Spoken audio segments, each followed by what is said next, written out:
प्रभु ने सभी भक्तों को धन्यवाद कीर्तन में भाग लेने के लिए। अभी हम लोग मंगलाचरण करते हैं। ओम अज्ञानतिमिरान्धस्य ज्ञानाञ्जन शलाकया चक्षुरुन्मीलितं येन तस्मै श्री गुरुवे नमः। श्री चैतन्य मनोभीष्टं स्थापितं येन भूतले स्वयं रूप कदा मह्यं ददाति स्वपदान्तिकं। वन्देऽहं श्री गुरु श्री युगपदकमलं श्री गुरु वैष्णवांच च श्री रूपं साग्र जातं सहगण रघुनाथं वितं तं स्वजीवं स्वाधेतम सावधूतम परिजम सहितम कृष्ण चैतन्य देवम श्री राधा कृष्ण पादान सहगण ललिता श्री विशाखाभितांत च नम ओम विष्णु पादाय कृष्ण प्रेष्ठाय भूतले श्रीमते भक्ति वेदांत स्वामिन इति नामिने नमस्ते सारस्वती देवे गौरवाणी प्रचारिणे निर्विशेषा शून्यवादी पाश्चात्य देश तारिणे वांछा कल्पतरुभ्यश्च कृपा सिन्धुभ्येव च पतितानां पावनेभ्यो वैष्णवेभ्यो नमो नमः। नमो महावदान्याय कृष्ण प्रेम प्रदायते कृष्णाय कृष्ण चैतन्य नाम्ने गौरतिसे नमः। हे कृष्ण करुणा सिंधु दीन बंधु जगतपते गोपेश गोपिका कांत राधा कांत नमस्ते। तप्त कांचन गौरांगी राधे बिंदाबनेश्वरी विषभानुसुते देवी प्रणमामि हरिप्रिये नीला निवासाय नित्याय परमात्मने बलभद्र सुभद्रायां जगन्नाथाय ते नमः। जय श्री कृष्ण चैतन्य प्रभु नित्यानंद श्री अद्वैत गदाधर श्रीवासादि गौर भक्तबिंद मुखम करोति वाचालम पंगु लंगे गिम यत्कृपातमहं वन्दे श्री गुरुमदीनतारिणं परमानंद माधवम श्री चैतन्य ईश्वरम।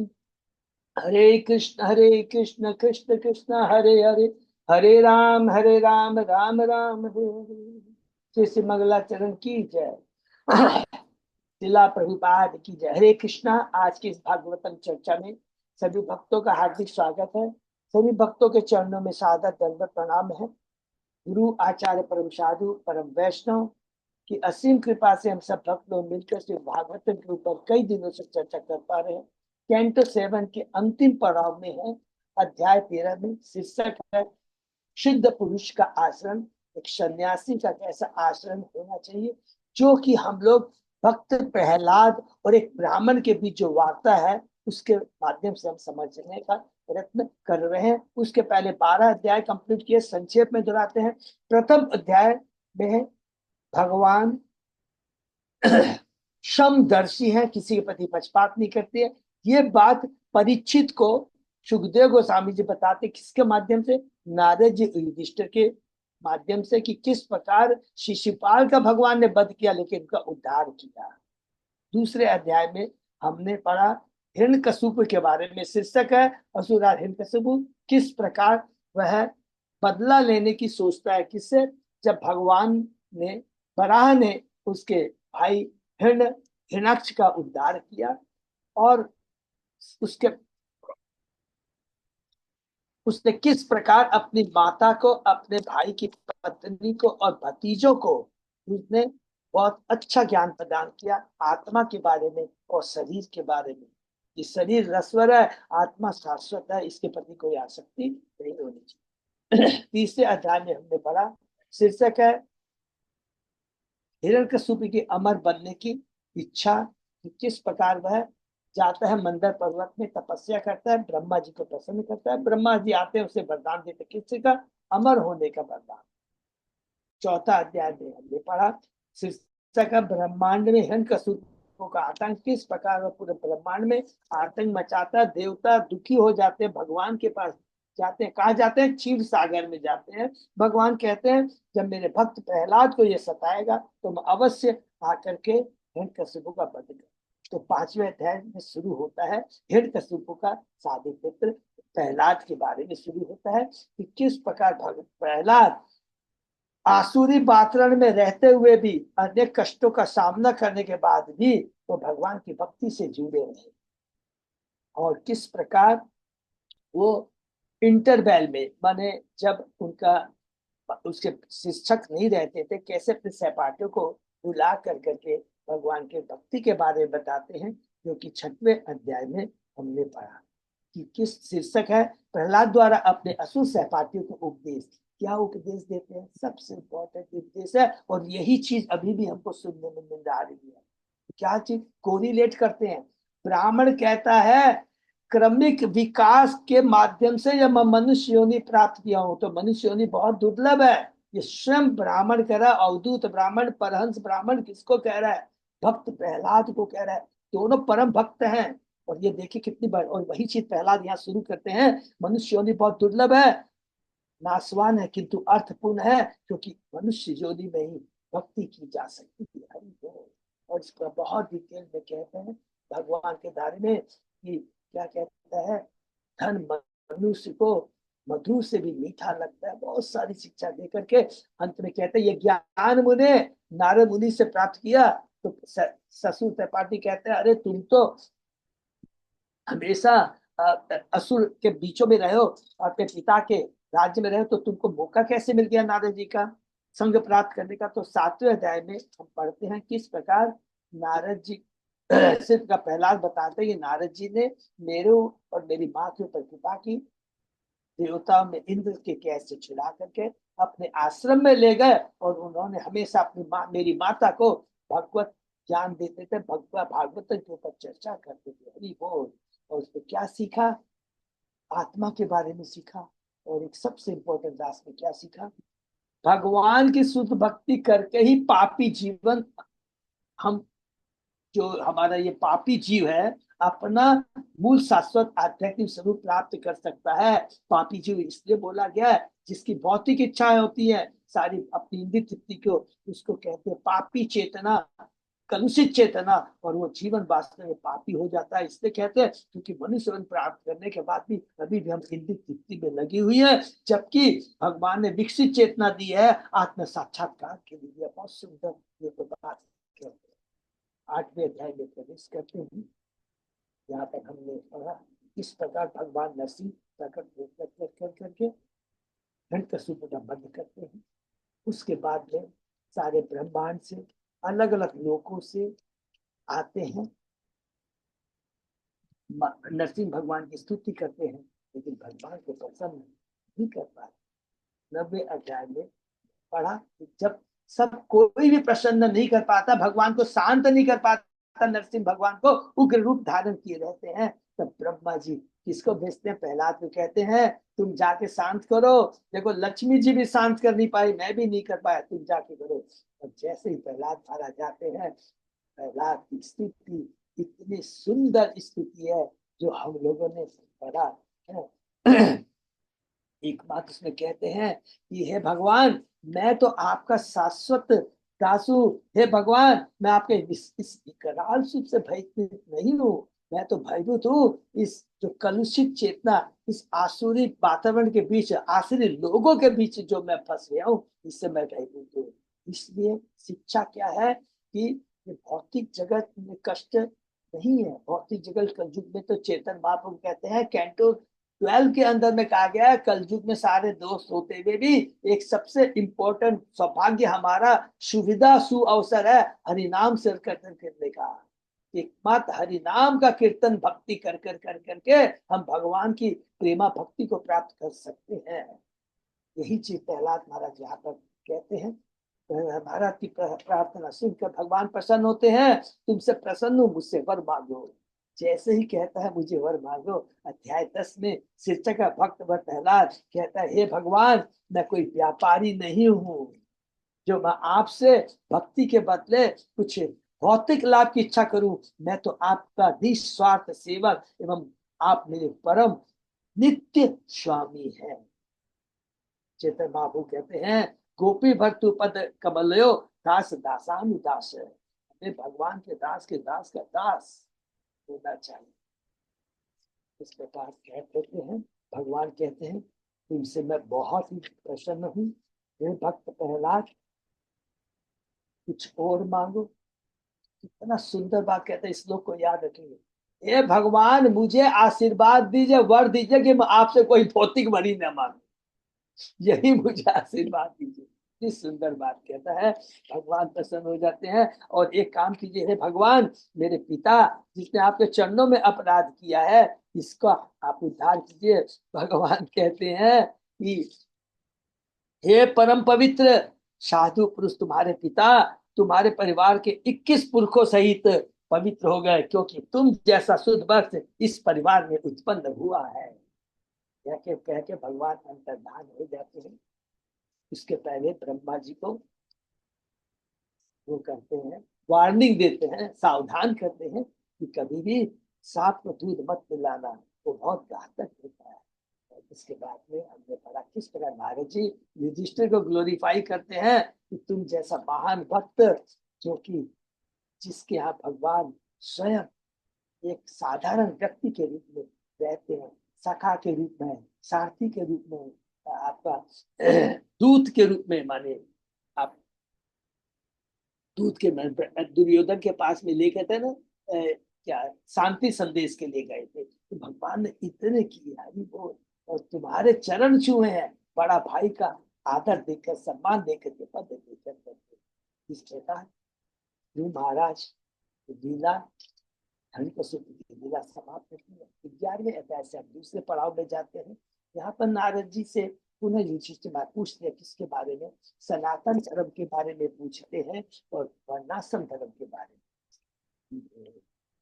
सनातन धर्म भगवान के बहुत सुंदर यहाँ पर उत्तर देते हैं नारद जी कि जीव का एक ही पहला स्टार्ट करते, जीव स्वरूप हो कृष्ण नित्य दास।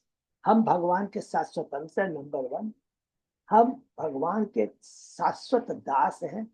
और तीसरा हमारा क्या काम है, भगवान की सेवा करना हमारा सनातन धर्म है, ये चीज कहते हैं। और उसके बाद में वर्ण के बारे में बताते हैं। ब्राह्मण क्षत्रिय वैश्य शूद्र के बारे में हमने डिटेल में पढ़ा।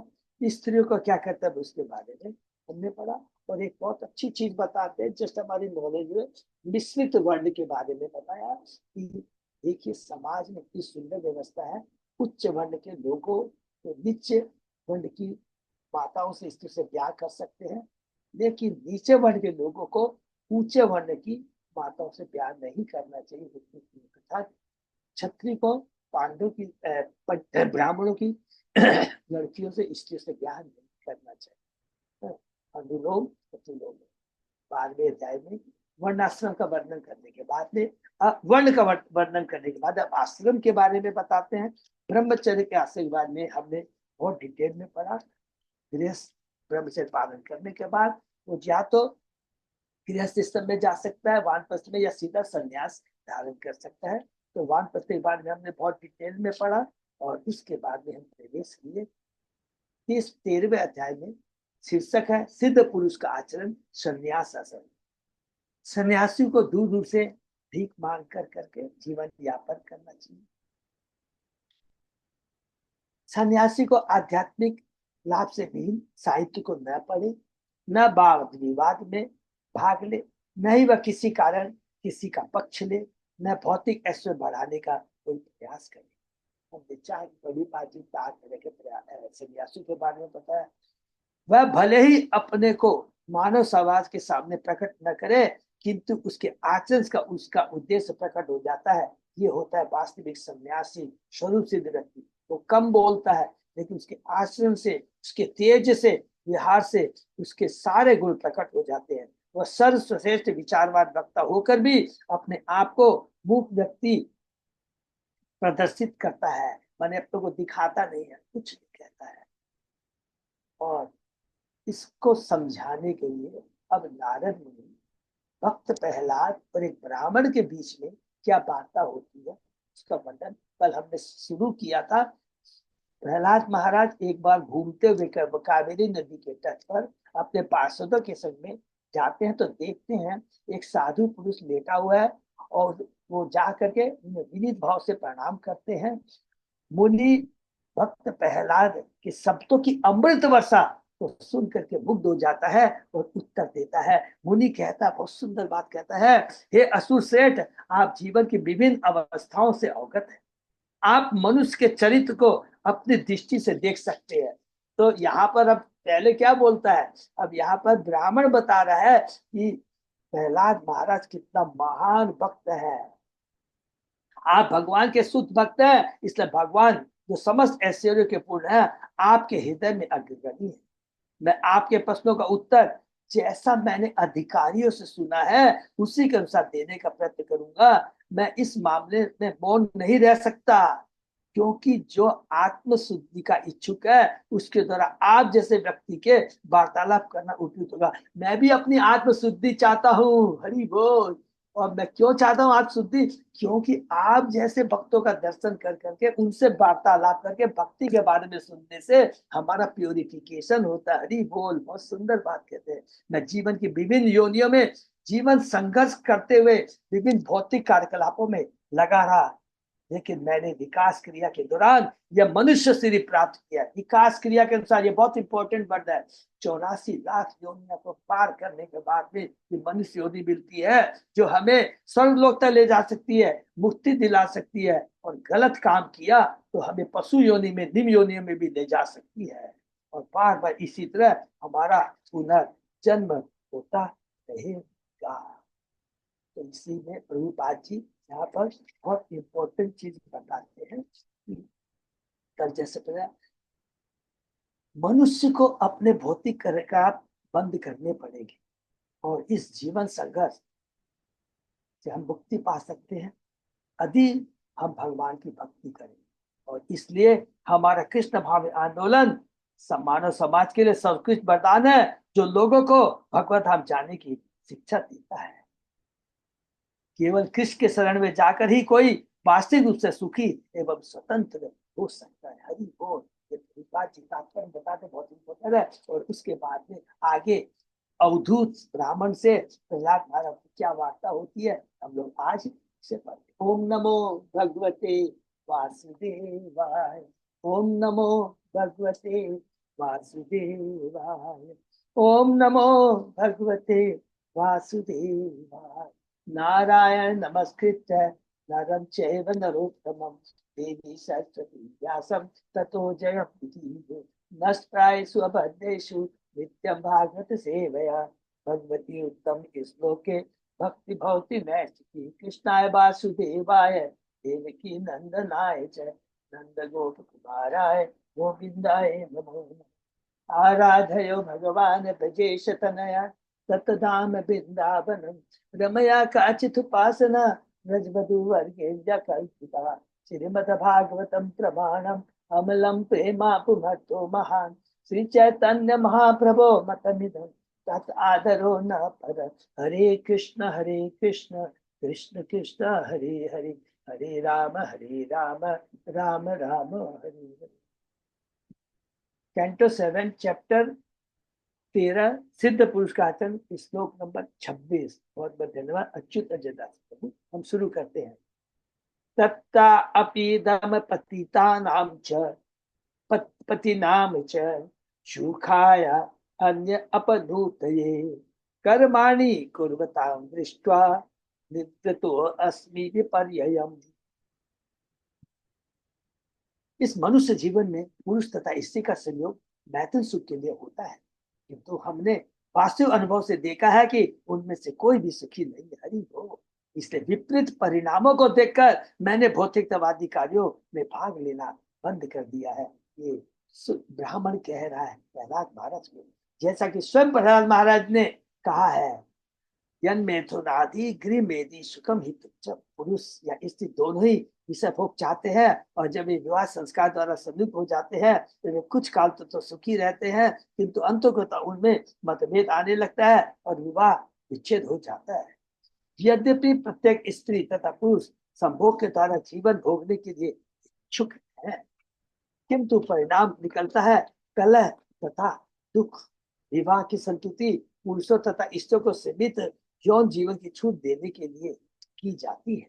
भगवद गीता में भगवान श्री ने संतुति की है, धर्म विरुद्ध भूतेषु कामो अस्मि। जो विषय जीवन धर्म विरुद्ध नहीं है वह कृष्ण। हरि बोल। प्रत्येक जीव विषय जीवन का भोग करने के लिए उत्सुक रहता है, क्योंकि भौतिकवादी जीवन खाने सोने मैथुन तथा भय में निहित है। पशु जीवन में खाने सोने मैथुन सुख तथा भय को नियंत्रित नहीं किया जा सकता, किंतु मानव समाज में इन सबको संनिमित करना चाहिए, तभी हम सभ्य मनुष्य कहलाएंगे, नहीं तो हम पशु के बराबर है। खाने की वैदिक योजना में किसको अर्पित भोजन या यज्ञ शिष्ट तथा प्रसाद ग्रहण करने का विधान है। यज्ञ शिष्टा सिने संतो मुच्यन्ते सर्वकिल्बिषु। भगवान के भक्त को सारे पापों से मुक्त कर दिया जाता है अगर वो भगवान का प्रसाद खा, क्योंकि वे यज्ञ में अर्पित किया गया भोजन करते हैं। भगवद गीता के 30-13 से बहुत इंपॉर्टेंट से भगवान कहते हैं। अदरवाइज अगर भगवान को बिना भोग लगाए खाते हैं तो वो पाप को खाते हैं। भौतिक जीवन में मिश्र खाते से मनुष्य पाप कर्म करता है और पाप कर्म करने से मनुष्य की को प्रकृति के नियमों के बाध्य होकर दंड से दूसरा शरीर ग्रहण करना पड़ता है। मैथुन तथा भोजन आवश्यक है, इसलिए ये वैदिक प्रतिबंधों के अंतर्गत मानव समाज को प्रदान किए जाते हैं जिससे लोग वैदिक आदेशों के अनुसार खा सके, सो सके, मैथुन कर सके। हरि बोल। ये लेकिन करना है, जरूरी है, मनुष्य योनि है, उसका एक उद्देश्य है, गृहस्थ जीवन का एक उद्देश्य है। लेकिन क्या उद्देश्य उसे जानना चाहिए। कृष्ण में संतान देना है, कृष्ण को भोग लगाने से हम पाप को नहीं प्रसाद को खाते हैं, भयानक जीवन से रक्षा पाते हैं और क्रमशः ऊपर उठकर इस शरीर के दंड से मुक्त हो सके। ये भौतिक शरीर भी एक दंड है, इससे मुक्त हो सके क्योंकि तो हमारा तो अंश, हम तो भगवान के अंश है, भगवान शाश्वत है, हम भी शाश्वत है। तो हमारा ये भौतिक शरीर क्यों, हमें भी शाश्वत जीवन चाहिए, शाश्वत शरीर चाहिए, शाश्वत आनंद चाहिए जो कि हमें अपने पिता के घर में ही मिल सकता है। इस भौतिक भाड़े के घर में, रेंटेड हाउस में कभी नहीं मिल सकता है। इस प्रकार वैदिक आदेश विवाह के लिए मानव समाज को छूट देता है, किंतु इसमें यह भाव निहित रहता है विवाह संस्कार से इससे पुरुष संयुक्त होकर एक दूसरे आध्यात्मिक जीवन में अग्रसर होने में सहयोग देंगे। दुर्भाग्यवश इस युग में विशेष रूप से स्त्री तथा पुरुष अनियंत्रित काम भोग से संलिप्त होते हैं, इस तरह में दंडित होते हैं और उन्हें अपनी पाशविक प्रवृत्तियों को पूरा करने के लिए पशु योनि में पुनः जन्म लेना पड़ता है। देख लीजिए कितनी बड़ी बात करें, मनुष्य योनि से अगर हम इसका सही सदुपयोग नहीं करते हैं तो पुनः मनुष्य योनि में जन्म लेना पड़ता है। अतएव वैदिक आदेश सावधान करते हैं, नायम देव देव भाजाम लोके कष्टाम कामान अरते बिड भुजाम। मनुष्य को शुक्रों की तरह विषय जीवन नहीं बिताना चाहिए और जो भी मिले यहाँ तक कि मल भी उसे खा नहीं देना चाहिए। मनुष्य को चाहिए कि अर्पित किया गया प्रसाद खाए, नहीं तो वो पाप खाते हैं, वो मल के समान है। और वैदिक आदेश से अनुसार काम भोग करे, अर्थात कृष्ण में संतान उत्पन्न करने के उद्देश्य उससे कृष्ण भाव में काम में लगकर अपने आप को संसार की स्थिति से बचाना चाहिए और कठिन से उत्पन्न थकान को मिटाने के लिए ही सोना चाहिए। उस विद्वान ब्राह्मण ने कहा कि चूंकि सकाम कर्म में प्रत्येक वस्तु का दुरुपयोग किया जाता है तो मैंने समस्त सकाम कर्मों से संन्यास ले लिया। हरि बोल। जितने भी सकाम कर्म है, सकाम कर्म का मतलब हो गया वो कर्म जिसके लिए हम अपनी इंद्रिय तृप्ति चाहते हैं, उसके लिए हम भौतिक फल चाहते हैं, वो सकाम कर्म कहलाते हैं। वो सारा दुख का कारण है जो हमें बार बार इस जन्म मृत्यु के चक्र में घुमाता रहेगा। इससे मुक्ति पाना है, अर्थात हमें क्या बनना है, युक्त बैरागी बनाना है। फल्गु बैरागी, युक्त बैरागी अर्थात कुछ छोड़ना नहीं है, जो कुछ भगवान का है, जो कुछ है, पहला चीज क्या है, जो कुछ है वो भगवान का है। मैं, मेरा शरीर और इस भौतिक जगत की सारी चीजें भगवान की है और इसको भगवान की सेवा में लगाना है। तो हम भगवान की अगर सेवा में सारी चीजें लगाते हैं तो हम क्या क्या कहलाते हैं, युक्त बैरागी कहलाएंगे, ब्रह्मचारी कहलाएंगे, सन्यासी कहलाएंगे, क्योंकि हर चीज भगवान की सेवा में यूज हो रही है। ये बहुत इंपॉर्टेंट पॉइंट। सुखम अस आत्मनो रूपम सर्वे ही उपरति तनु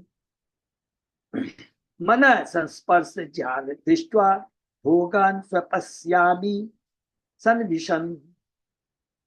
जीवों के लिए जीवन का वास्तविक स्वरूप आध्यात्मिक सुख है। हरि बोल। और यही असली सुख है। यह सुख तभी प्राप्त किया जा सकता है जब मनुष्य सारे भौतिकतावादी कार्यकलापों को बंद कर दे। भौतिकतावादी कार्यकलाप का मतलब क्या हुआ, वो कार्य जो अपनी खुद की इंद्रिय तृप्ति के लिए है, वो तो पशु भी करता है। बार बार यही गीता भागवतम कहती है, ये कार्य तो पशु भी कहता है, लेकिन तुम्हें उच्च चेतना किस लिए दी है, वास्तविक शाश्वत सुख प्रदान करने के लिए। प्राप्त करने के लिए। भौतिक इंद्रिय भोग कोरी कल्पना है, अतः इस विषय में विचार कर मैंने सारे भौतिक कार्यकलाप बंद कर दिए हैं और अब यहाँ पर मैं लेटा हुआ हूँ। यहाँ पर मायावादी तथा वैष्णव दर्शन का अंतर बताया गया। मायावादी तथा वैष्णव दोनों ही जानते हैं कि भौतिकतावादी कार्यकलाप में कोई सुख नहीं है। अतः मायावादी ब्रह्म सत्य जगत मिथ्या के नारे से चिपके रहते हैं। वे समस्त कार्यकलापों को बंद करके पर ब्रह्म में लीन होना चाहते हैं। किंतु वैष्णव दर्शन यदि कोई भौतिक कार्य करना बंद कर दे तो वह दीर्घ काल तक निष्क्रिय नहीं रह सकता है। मतलब प्रत्येक व्यक्ति को आध्यात्मिक कार्यों में लग जाना चाहिए जो इस संसार के दुखों की समस्या को हल कर देंगे। तो यह कहा जाता है कि यद्यपि मायावादी दार्शनिक भौतिकवादी कार्यों से विलग रहकर ब्रह्म में लीन होना चाहते हैं और वे ब्रह्म में लीन हो भी जाते हैं, किंतु सक्रिय न होने के कारण वे पुनः भौतिक कर्म में आ गिरते हैं। हरि बोल। तो ब्रह्म ज्योति से उन्हें उन्हें वापस आना पड़ता। आधुरी कृच्छेण परम पदम तथा पतन तथा कथित त्यागी ब्रह्म में लीन न रह पाने से अस्पताल तपासा आदि खोलने के चक्कर में भौतिक कार्यों में लौट आता है। तो केवल ऐसे ज्ञान का अनुसंधान पर्याप्त है कि भौतिकतावादी कार्यकलाप सुख नहीं प्रदान करते, इसलिए मनुष्य ऐसे कर्मों को करना बंद करे। मनुष्य को चाहिए कि भौतिक कार्य को त्याग कर आध्यात्मिक कार्यकलाप अंगीकार करे। हरि बोल। मायावादी क्या करते हैं? ब्रह्म सत्य जगत मिथ्या, इसको सबको मालूम है ना, एकदम ये गलत है। ब्रह्म सत्य है माने ब्रह्म ज्योति सत्य है, भगवान में विलीन होना लक्ष्य है, और ये भौतिक जगत मिथ्या नहीं। भौतिक जगत मिथ्या नहीं है, टेम्परेरी है। हमको करना क्या चाहिए? सारे कार्यकलाप बंद नहीं कर देना चाहिए। मनुष्य कुछ भी काम के बिना नहीं रह सकता, इसलिए उसे क्या करना चाहिए? भौतिक कार्य न कर कर करके उन्हीं कार्यों को कृष्ण से जोड़ देना चाहिए, तो वो कार्य आध्यात्मिक हो जाएंगे। हरि बोल। बहुत सिंपल है, इतना सुंदर प्रभुपाद जी तात्पर्य में बताते हैं।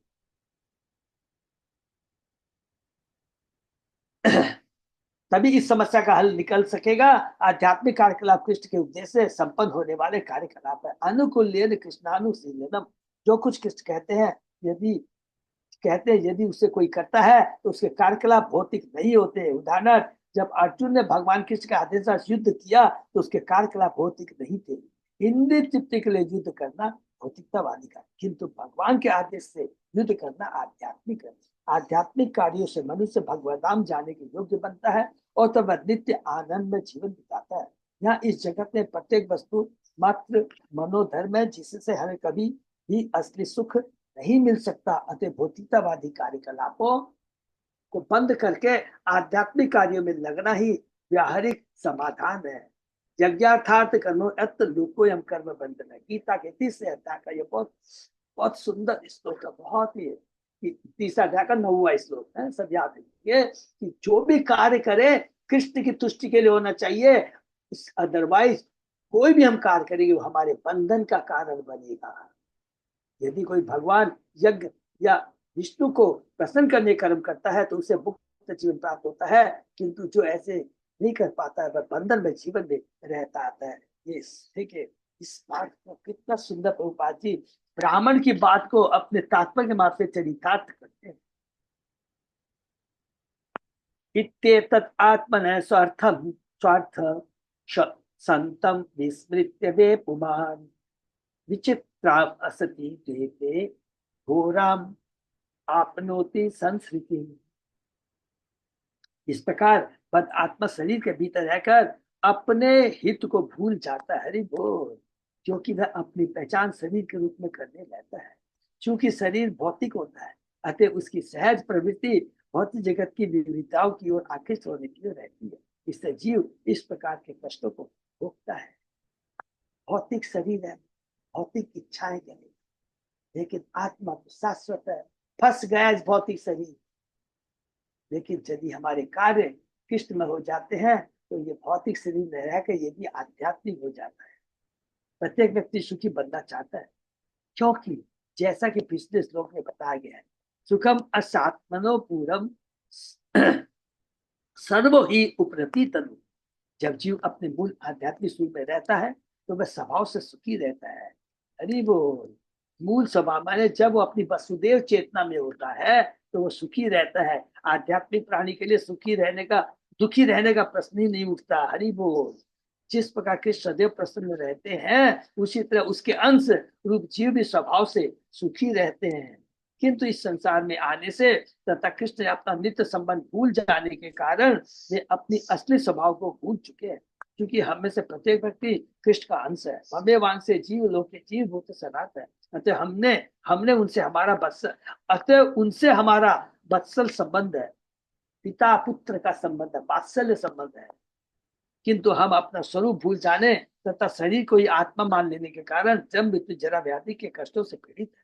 भौतिकतावादी जीवन की यह भ्रांति तब तक बनी रहती है जब तक मनुष्य कृष्ण के साथ अपने संबंध को समझ नहीं लेता। बद्ध जीव द्वारा सुख की खोज मात्र भ्रम। बद्ध जीव द्वारा सुख की खोज मात्र भ्रम है, जैसा कि अगले श्लोक में बताया गया है। माने भौतिक चीजों, भौतिक संबंधों, भौतिक उपाधि से सुख की प्राप्ति के बारे में सोचना प्रयत्न करता, ये एकमात्र भ्रम है। जलम तत् उद्भवे छन्नम हित्वा जल कामेया मृग तृष्णा उपाधावे तथा अन्यत्र अर्थ दृक् स्वतः। जिस प्रकार एक हिरण अज्ञानता बस घास के ढके हुए कुएं के जल को न देखकर जल के लिए अन्य तो दौड़ता फिरता रहता है, उसी प्रकार भौतिक शरीर से आवृत यह जीव अपने भीतर के सुख को नहीं देख पाता और भौतिक जगत में सुख के पीछे दौड़ता रहता है। यह एक उपयुक्त दृष्टांत है कि ज्ञान के अभाव में जीव किस तरह है अपने से बाहर सुख के अनुष्ठान में दौड़ता रहता है। जब मनुष्य अपने वास्तविक स्वरूप को आध्यात्मिक प्राणी के रूप में जान देता है तो वह परम पुरुष कृष्ण को समझ सकता है और तभी कृष्ण तथा उसके बीच असली सुख का आदान प्रदान होता है। यह ध्यान देना रोचक होगा कि किस तरह यह श्लोक आत्मा से शरीर के विकास को इंगित करता है। आधुनिक भौतिकता वैज्ञानिक सोचता है कि जीव पदार्थ से निकलता है, लेकिन तथ्य तो यह है कि पदार्थ ही जीवन से उत्पन्न है। यहाँ पर जीव या आत्मा की तुलना जल से की गई है, जिसमें ये घास के रूप में पदार्थ प्रकट होता है। जो आत्मा के विज्ञान को नहीं जानता वह सुख का अनुष्ठान करने के लिए रेगिस्तान में जाता है। हरि बोल। तो आत्मा का विज्ञान जानना है। आत्मा शाश्वत है, भगवान का अंश है, आध्यात्मिक है। कृष्ण आंदोलन उस दिग्भ्रमित मनुष्य के अज्ञान को दूर करने का प्रयास कर रहा है जो जीवन की सीमा से बाहर चल कर अनुष्ठान करना चाहते हैं। रसो वेश है, रसो आम अपसु कौनती है। जल का स्वाद कृष्ण। हरि बोल। अपनी प्यास बुझाने के लिए अगर हमें प्यास बुझानी है तो किसके संगति रूपी जल को चखना चाहिए। यही वैदिक आदेश है। आत्मा का भोजन भगवान का नाम, भगवान की भक्ति है। शरीर का भोजन तो भोगना है, लेकिन आत्मा का भोजन नहीं है। जो शरीर का भोजन है वो आत्मा का भोजन नहीं है, नहीं है, नहीं है। अगर हमें वास्तव में अपनी प्यास बुझानी है तो हरिनाम, हरिनाम का कीर्तन चाहिए। देह आदि भी देवतंत्रे आत्मन सुखम दुखात्ययम चालिशस्य क्रिया मोघा कृता कृता। जीव सुख प्राप्त करना चाहता है और दुख के कारणों से छूटना चाहता है, लेकिन जीवों के शरीर प्रकृति के पूर्ण नियंत्रण में होते हैं। अतः जीव एक के बाद एक विभिन्न शरीरों को पाकर जितनी भी योजनाएं बनाता है वे अंततः व्यक्त हो जाती है। हम इस जीवन में बहुत सारी योजनाएं बनाते हैं, एक काल के बाद शरीर नष्ट हो जाता है, सारी योजनाएं धरी की धरी रह जाती है। चूंकि भौतिकतावादी जीवन इस घोर अंधकार में रहता है कि प्रकृति किस प्रकार उसके कर्मों के अनुसार उस पर प्रभाव डालती है, मतलब वह भूल करके आर्थिक विकास के उच्च लोकों में जाने के उद्देश्य से पुण्य कर्म द्वारा था अन्य विधियों से मनुष्य जीवन में शारीरिक सुपास भोगने की योजनाएं बनाती है, लेकिन वास्तव में वह अपने कर्म फलों का शिकार बनता है। भगवान सभी जीवों के अंतःस्तर में परमात्मा रूप में स्थित है, जैसा कि भगवद गीता में कहते हैं सर्वस्व चाहम हृदय सन्निध्यो मत स्मृति ज्ञानम प्रपंच। मैं सबों के हृदय में स्थित और बुद्धि से स्मृति ज्ञान तथा स्मृति उत्पन्न हुई। जीव की इच्छाएं तथा कार्यकलाप परमात्मा द्वारा लिखे जाते हैं, क्योंकि वे ही उपद्रष्टा है और वे जीव की विभिन्न इच्छाओं के लिए प्रकृति को आदेश देते हैं। जैसा कि भगवान ने भगवत गीता में कहा, ईश्वर सर्वभूतानां हृदयेषु अर्जुन तिष्ठति ग्रामे सर्वभूतानि यंत्र आरूढ़ानि माया। भगवान सबको हृदय में आसीन रहते हैं, और जो जैसा चाहता है, तो परमात्मा के रूप में है, तो हम जैसे डिजायर करते हैं, भगवान क्या करते हैं, उसको सैंक्शन करते हैं पहले, और उसके बाद में हमारी इच्छा को पूर्ति करने के लिए वो क्या करते हैं, प्रकृति को इंस्ट्रक्शन देते हैं कि इसकी ये इच्छा है, इसका ये, उसे ये सारी सुविधाएं प्रदान कर दो। और जो जैसा चाहता है उसी से भगवान उसे विविध प्रकार के शरीर प्रदान करते हैं, जो यंत्रों के समान है। जीव ऐसे यंत्र पर आरूढ़ होकर प्रकृति तथा उसके गुणे के वशीभूत रहकर ब्रह्मांड भर में घूमता रहता है। इसलिए जीव कर्म करने के लिए भी स्वतंत्र नहीं है। केवल जीव क्या कर सकता है, ये बहुत इंपॉर्टेंट चीज है, केवल वो डिजायर कर सकता है, उसके बाद भगवान सेंशन करेंगे, और उसके बाद प्रकृति को इंस्ट्रक्शन देंगे कि इसकी ये इच्छा पूरी करो, इसको ये चीज की दरकार दे दो। तो प्रकृति भी भगवान के बस में है, सारे देवता सभी भगवान के अंडर में है। भगवान के इंस्ट्रक्शन के बिना एक पत्ता नहीं हिल सकता। जो ही जीव भौतिक इच्छा द्वारा प्रकृति पर बुद्ध जताने के लिए प्रताड़ित किया जाता है कि उस पर प्रकृति का नियंत्रण हो जाता है, जिसका अधीक्षण परमात्मा द्वारा माया अध्यक्षण। इसका परिणाम यह होता है कि मनुष्य बारंबार योजनाएं बनाता है और निराश होता है, किंतु मूर्ख व्यक्ति इस निराशा का कारण नहीं देख पाता। हरि बोल। उस कारण का स्पष्ट उल्लेख भगवत गीता में भगवान ने कह दिया, देवी हे सा गुणमयी मम माया दुरत्या। क्योंकि मनुष्य परमेश्वर की शरण ग्रहण नहीं करता, अति उसे प्रकृति तथा उसके कठोर नियमों के अंतर्गत कार्य करना होता है। इस बंधन से छूटने का एकमात्र उपाय भगवान की शरण ग्रहण करना है। मनुष्य जीवन में जीव को यह उपदेश परम पुरुष कृष्ण से ग्रहण करना चाहिए। क्या बोलते हैं भगवान, सर्वधर्मान परित्यज्य मामेकम शरणम। तुम सुख प्राप्त करने और दुख भगाने की योजना मत बनाओ। देखिए कितनी बड़ी बात बोल रहे, तुम सुख प्राप्त करने और दुख भगाने की योजना मत बनाओ। कितनी बड़ी माने, तुम सोचते हो कि मैं अपने कर्मों से अपने दुखों का निवारण कर लूंगा, सुख प्राप्त कर लूंगा, ये योजना में बनाने में समय व्यर्थ मत करो। तुम्हारे प्रारब्ध के अनुसार सुख दुख निश्चित तुम्हें मिलेंगे। मनुष्य योनि है, इससे हटकर सोचो, इससे हटकर छोटे कार्य करो। और वो कार्य क्या है, सब कुछ छोड़ कर करके केवल मेरी भक्ति करो। तुम इसमें कभी सफल नहीं होगे, तुम केवल मेरी शरण में आओ। किंतु दुर्भाग्यवश वह भगवत गीता में दिए गए भगवान के इस आदेश को स्वीकार नहीं करता। इस तरह मनुष्य प्रकृति के नियमों का नित्य बंदी बन जाता है। यज्ञार्थात कर्मोयत लोकोयम कर्म बंध है। यदि मनुष्य विष्णु या यज्ञ नाम से विख्यात कृष्ण की तुष्टि के लिए कर्म नहीं करता, तो वह कर्मों के बंधन में फंस जाएगा। ये बंधन पाप तथा पुण्य कहलाते हैं। पुण्य कर्मों से मनुष्य उच्च लोकों को जाता है, और पाप से अधम जीव योनियों को प्राप्त होता है, जिनमें वह प्रकृति के नियम द्वारा दंडित किया। जीवन की अधम योनियों में विकास प्रक्रम पाया जाता है, और जब इन योनियों में जीव के बंधन या दंड की अवधि समाप्त हो जाती है, तो उसे पूरे मनुष्य जीवन प्रदान किया जाता है, और इसका अवसर दिया जाता है कि वह किस तरह योजना बनाए। यदि वह अवसर को पुनः खो देता है, तो उसे जन्म मृत्यु के चक्कर में डाल दिया जाता है, और संसार चक्र में कभी वह नीचे जाता है तो कभी ऊपर जाता है। जिस पर चक्र पहिया कभी नीचे तो कभी ऊपर जाता है। इसे पर प्रकृति के कठोर नियम जीव को कभी सुखी बनाते हैं तो कभी दुखी।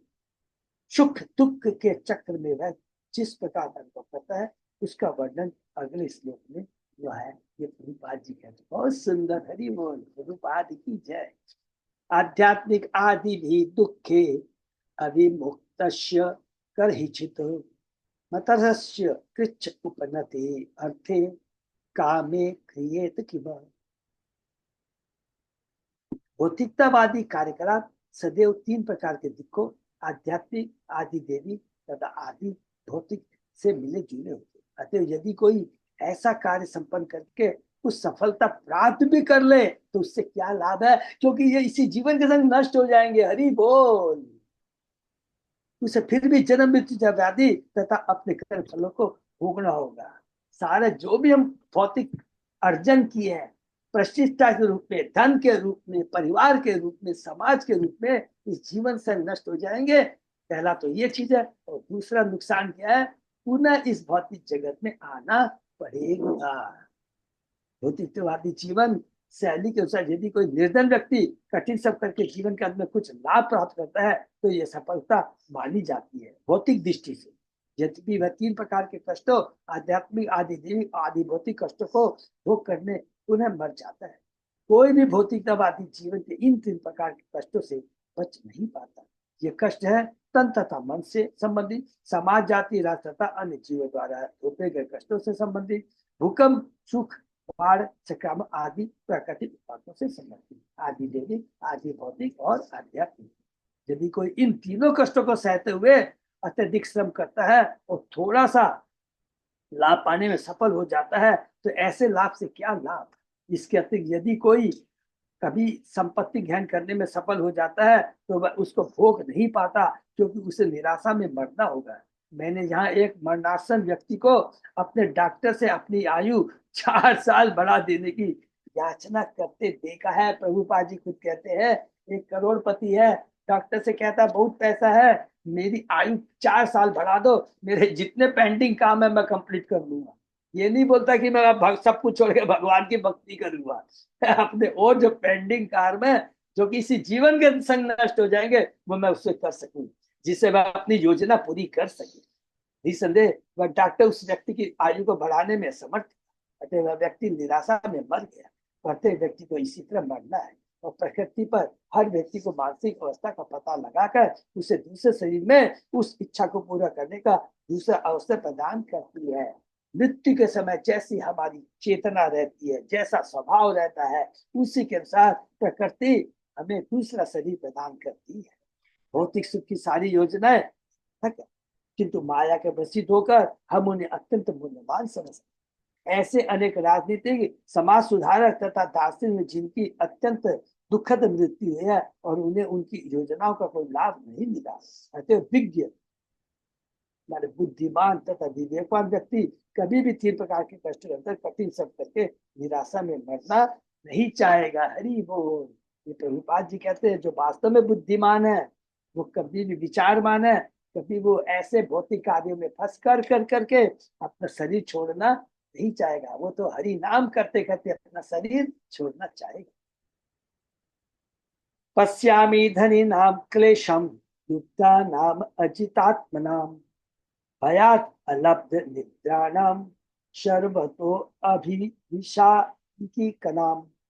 ब्राह्मण ने कहा, मैं सचमुच देख रहा हूं कि अपने इंद्रिय का वशीभूत एक धनी व्यक्ति किस तरह धन संचित करने का अत्यंत लोभी होता है। अतः संपत्ति तो ऐसा होते हुए भी चारों से भय के कारण वह उग्र रोग का शिकार बन जाता है।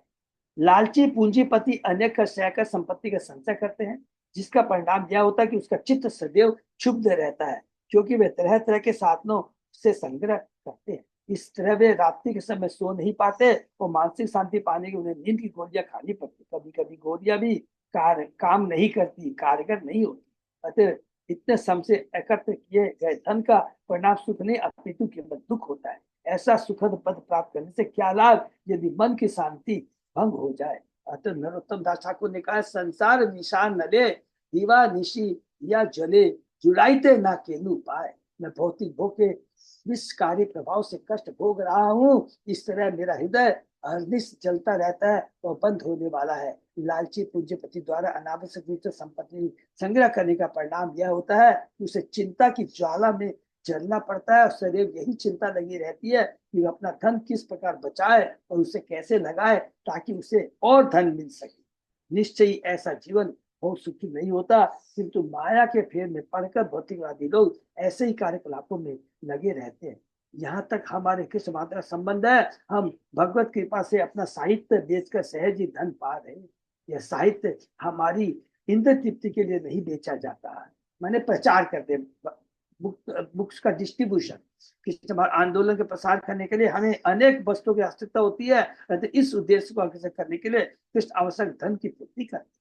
कृष्ण का मिशन सारे विश्व कृष्ण भावनामृत को प्रसारित करना है और इस कार्य के लिए स्वाभाविक है कि हमें प्रचुर धन चाहिए।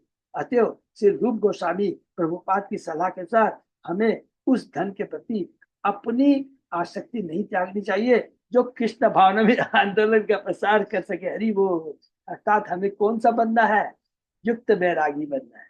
श्री रूप गोस्वामी ने भक्ति रस सिंधु में कहा, प्रपंच तया बुद्धिया हरि संबंधी वस्तु ने मुमुक्षुभि परित्यागो वैराग्यम फल्गु कथ्यते। जब मुक्ति के इच्छुक लोग भगवान से संबंधित वस्तुओं का परित्याग कर देते हैं, चाहे वे भौतिक ही क्यों ना हो, तो यह अपूर्ण वैराग्य कहलाता है। जो धन किसी आंदोलन के प्रसार में सहायता करता है वह भौतिक जगत का अंश नहीं होता, अतः हमें चाहिए कि उसे भौतिक समझकर त्यागे नहीं। श्री रूप गोस्वामी का उपदेश है, अनासक्त विषयान उपयुंजता निर्बंध कृष्ण संबंधे युक्त वैराग्य उच्यते। जब कोई किसी भी वस्तु के प्रति आसक्त नहीं रहता, अपितु उसी समय प्रत्येक वस्तु को कृष्ण की समझ कर ग्रहण करता है, तो वह स्वामित्व से ऊपर स्थित होता है।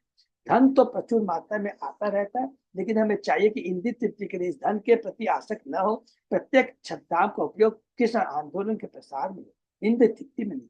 प्रचारक के लिए उस समय संकट उत्पन्न होता है जब उसे पर्याप्त मात्रा में धन मिलता है, क्योंकि जो ही इस संग्रह में से एक भी छदाम अपनी निजी इंद्रिय तृप्ति में खर्च करता है, तो ही वह पतित हो जाता है, बंधन में पड़ जाता है। कृष्ण आंदोलन के प्रचारकों को सावधान रहना चाहिए कि इस आंदोलन के आवश्यक प्रचुर धन का दुरुपयोग न करें। हम इस धन को अपने सुख का कारण न बनाएं, अपितु उसका उपयोग कृष्ण के लिए करें। इससे हमें शाश्वत सुख मिल सकेगा। धन ही लक्ष्मी है जो नारायण की संगिनी है। लक्ष्मी जी को सदैव नारायण के साथ रहना चाहिए, तभी च्युत होने का कोई भय नहीं रहता है। तो आज थोड़ा सा हम लोग यही पर समाप्त देंगे। और इस श्लोक में देखिए बहुत सुंदर, ब्राह्मण अच्युत ब्राह्मण सॉरी साधु ब्राह्मण है। कितनी सुंदर बात प्रहलाद राजा के माध्यम से हम बच्चियों को बता रहा है। ये कह रहा है, एक ही चीज कह रहा है कि मैंने उन सारे भौतिक कार्यों को त्याग दिया है जो बंधन का कारण है, और यही भगवान का आदेश है। तो यहाँ पर दो चीज खाली बोला गया, याद रखिए, युक्त बैरागी और फल्गु बैरागी। सबको समझ में आ गया होगा। युक्त बैरागी किसको कहते हैं, फल्गु बैरागी किसको कहते हैं। रूप गोस्वामी ने बहुत सुंदर ढंग से भक्ति रस सिंधु में कहा है, सारी चीजें भगवान की है ये सब। अगर हम इसको भगवान की सेवा में लगाते हैं, लगाना चाहिए, तो हम युक्त बैरागी कहते हैं। और नौटकबाजी फल्गु बैरागी इसको, अरे नहीं ज्ञान तो बहुत है, क्या बोलता है, अरे ये भौतिक चीजें हैं, भौतिक शरीर है, भौतिक रिलेशन है, भौतिक संपत्ति है, भौतिक उपाधि, इससे दूर रहना है, हमें सब टच नहीं करना है। तो रूप गोस्वामी कहते हैं ये सब नौटंकी बाजी नहीं चलेगा, सब कृष्ण की है, कृष्ण की सेवा में लगाओ। हमको कोई भी चीज को छोड़ना नहीं है, जो कुछ है वो कृष्ण का, कृष्ण से जोड़ेंगे तो हमारा जीवन धर्म हो जाएगा, और तभी हम वास्तविक स्वतंत्र हो जाएंगे। हमें स्वतंत्र किससे होना है, आसक्ति से, झूठी आसक्ति से स्वतंत्र होना है। ये जीवन का लक्ष्य है, यही भगवत गीता का ज्ञान है। और हम स्वतंत्र कब होंगे, जब हम सारे कार्य कृष्ण से जोड़ देंगे, तो हम माया से स्वतंत्र हो जाएंगे, आसक्ति से स्वतंत्र हो जाएंगे, और भगवान के प्रति हमारी निष्ठा होकर भगवान से जुड़ जाएंगे, सुखी हो जाएंगे, धन हो जाएंगे, शाश्वत आनंद की प्राप्ति कर सकेंगे। यही चीज ब्राह्मण, ये अवधूत ब्राह्मण बता रहा हम लोग। हरे कृष्णा। आज थोड़ा सा काम है, इसलिए आज थोड़ा सा हम लोग जल्दी विराम ले। ठीक है, किसी का कोई प्रश्न। बहुत बहुत धन्यवाद सब भक्तों को। हरे कृष्णा, दंडवत प्रणाम। अजय अच्युत अजय दास प्रभु, कोई अनाउंसमेंट है प्रभु? हाँ प्रभु जी। ठीक है, प्रभु जी 9 तारीख का कंफर्म है ना कालिंदी में? हम हमारे वो अच्युत अजय दास प्रभु माता जी कंफर्म है माता जी। कंफर्म है। हरी बोल, अभी कंफर्म मैसेज है। बना के कर दूंगा, पोस्ट कर दूंगा। प्रभु मैसेज दे देंगे। प्रभु ने कितनी बढ़िया बात कह दी, कंफर्म है, कोई भी कंफ्यूजन नहीं है। मैसेज आपको मिले या ना मिले, मैसेज मिल जाएगा, लेकिन आपको तो एकदम देखिए ना, एकदम सामने सामने मैसेज मिल गया। प्रभु खुद ही बोल दिए हैं, रहेगा। करना है हम लोग को, सबको अच्छा से प्रोग्राम करना, सबको आना है, और सब लोग कैसे कैसे आपस में मिलकर प्रसाद बना, आपस में माता जी लोग डिस्कस कर लेंगे। हरे कृष्ण। टाइमिंग 4:30 रहती है ना प्रभु जी, सैटरडे हाँ का? प्रभु, हाँ वो अच्छा रहेगा। 4:30 करेगा तो उस हिसाब से 10-5 मिनट लेट हो ठीक। गए शुरू हो जाए। थैंक यू प्रभु। हरे कृष्ण। हरे कृष्ण। भक्तों को बहुत बहुत धन्यवाद। कैसे विराम देते हैं,